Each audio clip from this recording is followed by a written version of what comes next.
In today's video, we're going to be looking at the macOS character viewer.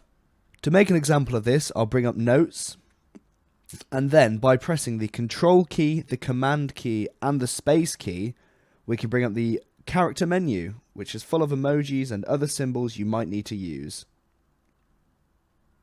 This can be pulled up at any point during the operating system, so if you're sending an iMessage from here as well, you're welcome to press Control, Command and Space to bring up the menu again and insert whichever emoji you like.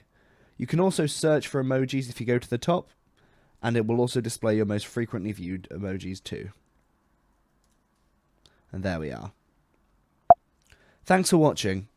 For more information on IT support, cloud solutions, Office 365 and many more services, please visit KazziCom.com.